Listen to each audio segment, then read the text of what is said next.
बिस्मिल्लाहिर्रहमानिर्रहीम, अस्सलाम वालेकुम। आज 24 अप्रैल है, बुध का दिन है। सुप्रीम कोर्ट में आज अजीब मंजर देखा गया। फौजी अदालतों में सिविलियंस ट्रायल का मामला था। हफीजुल्लाह न्याजी साहब, सीनियर कॉलम नवीस, सीनियर तज्जियाकार, आज अदालत के सामने पेश हुए। जब बेंच उठकर जाने लगा था और बेंच की तरफ से ये मामला दोबारा जजेस कमेटी को भेजा जा रहा है कि लार्जर बेंच बनाया जाए, इस बेंच पर एतराज़ है, ये सब कुछ हुआ। इसी में जब बेंच से जजेस उठकर जाने लगे, हफीजुल्लाह न्याजी साहब सामने आ गए और रोस्ट्रम पर आकर उन्होंने हाथ जोड़ दिए। बैनुल्ला लगा हुआ था उनके हाथ पर, जो ड्रिप वगैरह लगाते हैं उसके लिए, और उन्होंने हाथ जोड़ दिए। सुप्रीम कोर्ट के जजेस के सामने हाथ जोड़ दिए और उन्होंने कहा कि मुझे नहीं पता मेरा बेटा कहाँ है, कई दिन हो गए हैं, 7-8 दिन से कुछ समझ नहीं आ रही, इसको कहाँ ले गए हैं, उससे कोई मुलाकात नहीं करवाई जा रही। अब इससे पहले भी मुलाकात के लिए कई दफ़ा हाई कोर्ट के चक्कर लगाने पड़े थे हफीजुल्लाह न्याजी साहब को, लेकिन आज वो सुप्रीम कोर्ट में आए और आप दीदा हो गए, रोने लगे सुप्रीम कोर्ट के जजेस के सामने। और सब लोगों ने इसको रिपोर्ट किया है कि हफीजुल्लाह न्याजी साहब ने कुरान पाक की आयत का हवाला देकर और वहाँ जो आयत लिखी हैं सुप्रीम कोर्ट में, उनका हवाला देकर कहा कि इंसाफ किया जाए, जो भी मेरे बेटे ने कसूर किया उसके मुताबिक सज़ा दी जाए, लेकिन मुझे बताया तो जाए वो कहाँ है, मेरी उससे मुलाकात नहीं करवाई जा रही। अब जब इस तरह से उन्होंने अपील की और ये सब बातें की, तो उस पर जजेस ने कहा कि अटॉर्नी जनरल से बात करें और ये मामला हल करवाएं। हफीजुल्लाह न्याजी साहब की उनके बेटे हसन न्याजी से मुलाकात का मामला जो है इसको हल करवाया जाए। अब हफीजुल्लाह न्याजी साहब शदीद नाकदीन में शामिल हैं इमरान खान साहब के, उनकी सियासत से, उनके दीगर मामलात से खुलकर इख्तलाफ करते हैं। हत्ता कि मरीम नवाज साहिबा की एक ऑडियो लीक हुई थी जिसमें जियो के प्रोग्राम रिपोर्ट कार्ड के वाले से बात कर रही थी। वहाँ पर जो तज्जियाकार आते हैं उनके बारे में कह रही थी कि जी फ़लाँ भी हमारा नहीं है, फ़लाँ भी हमारी बात नहीं करता। उसमें वो हफीजुल्लाह न्याजी की तारीफ़ कर रही थी, मज़हर अब्बास तक को वो बुरा भला कह रही थी। और आप देखें कि हफीजुल्लाह न्याजी साहब तो इमरान खान साहब के नाक़िद हैं, उनके ख़िलाफ़ कॉलम्स भी लिखेंगे, जहाँ भी आप देखिए प्रोग्राम्स में जाएंगे तो उनके खिलाफ बात करते हैं, खुलकर बात करते हैं इमरान खान के ख़िलाफ़। अगरचे उनके बहनोई हैं, इमरान खान साहब के बहनोई भी हैं, उनके कज़न भी हैं, और हसन न्याजी इमरान खान साहब भांजे हैं, उनके वालिद हफीजुल्लाह न्याजी साहब। इनसे कई दफ़ा पूछा गया जी आपके तो घर में ही, यानी आपके बेटे जो हैं वो इमरान खान के साथ हैं, तो कहते हैं जी बस ये भी जमहूरियत है, मैं इनको बहुत ज़्यादा उसतरा नहीं करता, हर एक की अपनी मर्ज़ी है। लेकिन ज़ाहिर है एक वालिद हैं, इख्तलाफ अपनी जगह नज़रियाती तौर पर या पार्टी के लिहाज से जो भी हो। अब अदालत के बाहर उन्होंने मतीला जान से बात भी की है और मतीला जान साहब के सवाल के जवाब देते उन्होंने कहा कि मुझे बता तो दो अगर मेरे बेटे को कत्ल कर दिया है। अब ये बात इतनी बहुत संगीन है कि जिस पर वहाँ पर खड़े लोग भी कह रहे थे कि आप ऐसी बात ना करें, लेकिन कहते हैं कि मुझे कुछ तो बताओ, कुछ जेन्युइन रीज़न है, कुछ भी है, मुझे इस बारे में कुछ तो बताया जाए, क्योंकि वो इतने ज़्यादा परेशान है। कहते हैं अगर मेरे बेटे को कत्ल कर दिया है तो मुझे बता दो। ये बात उन्होंने की है, मैं आपको सुनवा भी देता हूँ। ये मतीला जान साहब से गुफ्तगू करते हुए उन्होंने कहा है। ठीक है, तो अभी जो है कोई टाइम दिया है उन्होंने, क्योंकि अब तो बेंच चेंज हो सकता है मेरे बच्चे ने कत्ल कर दिया, मुझे बता दे, हो सकता है कुछ जेन्युइन रीजन हो, मुझे बता दे। सब कह रहे हैं ना ऐसे करें, अल्लाह ना करे, अल्लाह ना करे। कहते हैं मुझे बता तो दो कि क्या हुआ है। अब ये फ़ौजी अदालतों में ट्रायल का है, केसेस चल रहे हैं, कुछ लोग रिहा भी किए गए हैं ईद से कबल, और इसमें जनाब हफीजुल्लाह न्याजी साहब ने 6 मेंबर बेंच के सामने ये कहा कि ये मेरे बेटे के हवाले से, जो मेरा बेटा गायब है उसके बारे में मुझे कुछ नहीं पता लग रहा। क्योंकि अब कहते हैं जी बेंच का, वो कह रहे हैं जी अभी तो जजेस ने कहा जी अब तो तश्कील दोबारा होगी कि जी 6 रुकनी होनी चाहिए, 9 रुकनी होनी, कहा जी जो मर्ज़ी हो, मुझे मेरे बेटे के बारे में बताया जाए। उन्होंने फ़हक्मु बैन नास बिल हक़ का हवाला देते हुए कहा, ये जो लोगो सुप्रीम कोर्ट में लोगो लगा हुआ है उसका कहा कि आपके पास बहुत इख्तियार हैं, जो मुझ पर बीत रही है वो आप सब पर नहीं बीत रही। बच्चों को 8 से 9 माह से जिस्मानी रिमांड पर रखा हुआ है और वो गायब है। अदालत ने अटॉर्नी जनरल को आज ही हफीजुल्लाह न्याजी से मिलकर हसन न्याजी का मामला हल करने की हिदायत कर दी। अच्छा, कह रहे हैं जी कि 7-8 दिन से फ़ौजी तहवील से गायब है, मिलने नहीं दिया जा रहा, मुझे कुछ पता नहीं मेरा बेटा कहाँ है, क्या मुझे रातों को नींद आती होगी। ये बात की है जी हफीजुल्लाह न्याजी साहब ने। उसको मरीम नवाज खान साहिबा रिपोर्टर हैं सुप्रीम कोर्ट की, उन्होंने इसको रिपोर्ट भी किया है। इसके अलावा आप ये देखें, एक और ख़बर जो चल रही है कि अब ज़ाहिर है ये इमरान खान साहब के नाक़दीन में हैं, सियासत पर तनकीद ज़रूर करते हैं, लेकिन अब अपने बेटे के लिए परेशान हैं। ये भी बात उन्होंने मतीला जान साहब से की है कि जी जब इनसे पूछा गया कि क्या स्टेटस है, कुछ बताया गया, क्या आप कहते हैं वहाँ पर क्या हो रहा है, तो इस पर उन्होंने कहा जी वो ख़ुद वकील है, तो उसने, मुझे तो यही पता लगा उसने काफ़ी बहस की उस पर अपना केस पेश किया, जो गवाहान पेश हुए उनमें से किसी ने भी नहीं कहा कि जी वहाँ पर था और इस तरह से ये बकौल हफीजुल्लाह नियाज़ी साहब के। ज़ाहिर है वालिद हैं और अपने बेटे के लिए परेशान हैं। अब दूसरी तरफ इमरान खान साहब के पास ये चॉइस है, ये सब बात करते हैं कि जनाब ये सारा कुछ हल हो सकता है, सारे मामलात सिर्फ एक पॉइंट पर हल हो सकते हैं, इमरान खान साहब की रिहाई हो सकती है, सब कुछ यानी उनके हक़ में हो सकता है। और उनको बस एक बात माननी है और वो ये है कि जिस पर बहुत सी बात हो सकती है कि जी कोई इसको डील कहता है, कोई NRO कहता है कि इस हुकूमत को चलने दें, कोई इसको नहीं हटाएंगे, जो हो गया वो हो जाए, यानी जिस तरह के भी इलेक्शन हो गए हैं उनको मान लें इमरान खान साहब तो उनको भी रिहाई मिल जाएगी, ये सारे केसेस भी हम माफ़ी यहाँ शुरू कर देंगे, ये सब बातें होती हैं। अब तो राना सनाउल्लाह कह रहे हैं जी केसेस तो मसला ही कोई नहीं है, बैठें तो सही, हमारे पास आएँ तो सही, बात तो करें। इमरान खान साहब हमारे साथ बैठने को तैयार नहीं है।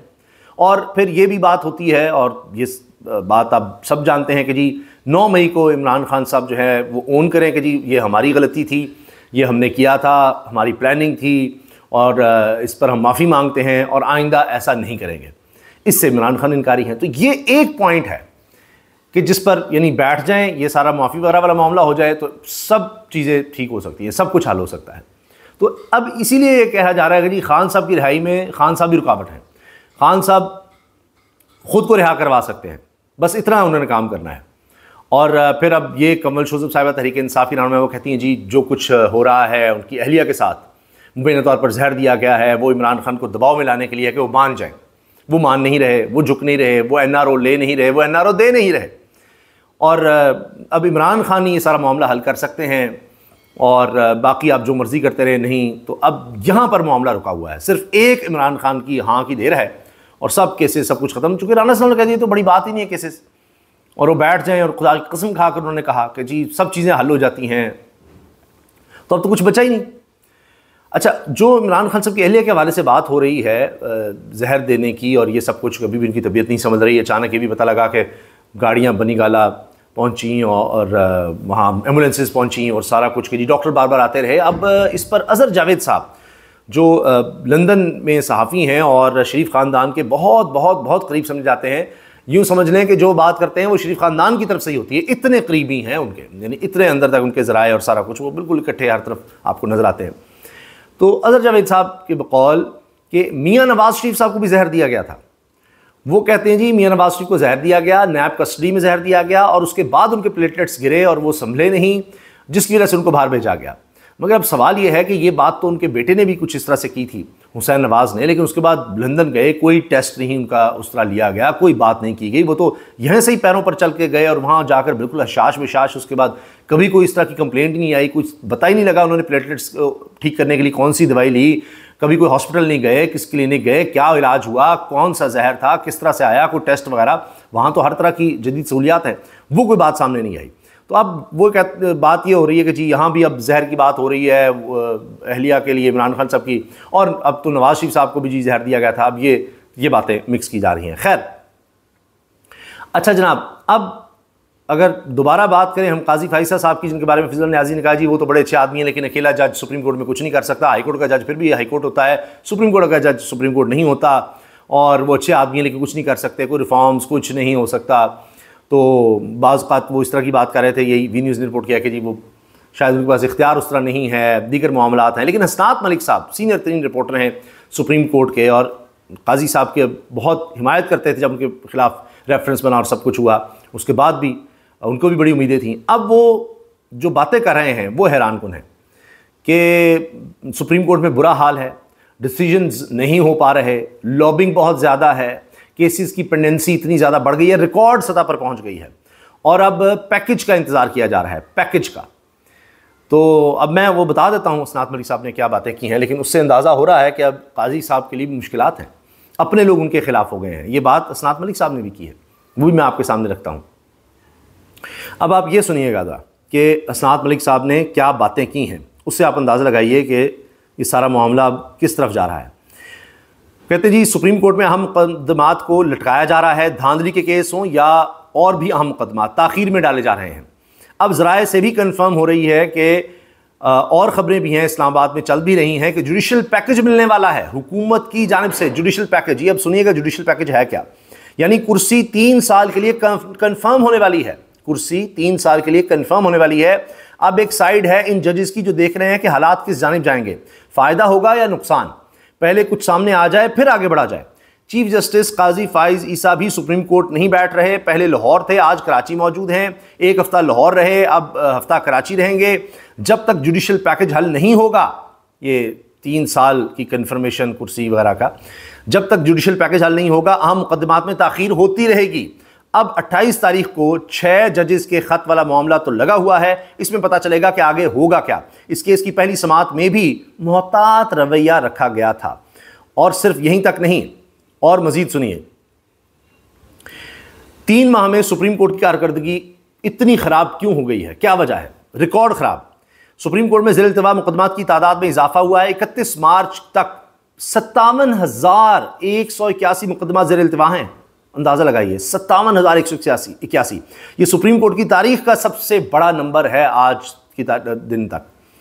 और चीफ जस्टिस काजी फाइसा के आखिरी 3 माह में 1500 से ज़्यादा मुकदमात का इजाफा हुआ। काजी साहब ने जो हलफ लिया तब ज़ेर इल्तिवा मुकदमात की तादाद 56,000 थी। आखिरी 3 माह में 13 जनवरी का फैसला भी है जो तहरीक इंसाफ के खिलाफ दिया। इस पर बहुत से सवालात उठ रहे हैं। फिर साफियों के खिलाफ क्रैक डाउन केस, 6 जजेस का मामला, मखसूस नशिस्तों के केस, आखिरी 3 माह में सब कुछ बदल गया। यानी कैसे कैसे स्कैंडल बने हैं, क्या क्या हुआ है, ये देखिए। साफियों के खिलाफ जो क्रैक डाउन हुआ, 6 जजेस का मामला जो ख़त का आया, मखसूस नशिस्तों का मामला आप देख लीजिए, जो तहरीक इंसाफ को मिलनी चाहिए थी वो किस तरह से हुआ, बल्ला छीनने का मामला, ये सब आखिरी 3 माह में सब बदल गया है। चीफ जस्टिस काजी फाइसा पर इनके साथी भी उंगली उठा रहे हैं। अब सुप्रीम कोर्ट में जजेस की 3 सीटें अब भी खाली हैं। इदारे में रिफॉर्म्स भी नहीं लाए गए या किसी को नजर ही नहीं आ रहे। अब सुप्रीम कोर्ट में 3000 जेल पिटीशंस ही ज़ेर इल्तिवा हैं। 3000 तो सिर्फ जेल पिटीशंस हैं। मेरी समझ में सुप्रीम कोर्ट की कारकर्दगी जुडिशल सियासत की वजह से ख़राब हुई है, ग्रुपिंग बहुत ज़्यादा है। ये हैं जनाब हसनात मलिक साहब, और उन्होंने जो कुछ सुप्रीम कोर्ट के बारे में, जस्टिस काजी फाइसा के बारे में कहा है। आप अपनी राय का इजहार ज़रूर कमेंट सेक्शन में कीजिएगा। वीडियो अच्छी लगी तो लाइक करना मत भूलिएगा, चैनल को सब्सक्राइब भी करें और वीडियो को शेयर भी कीजिएगा। अल्लाह हाफ़िज़।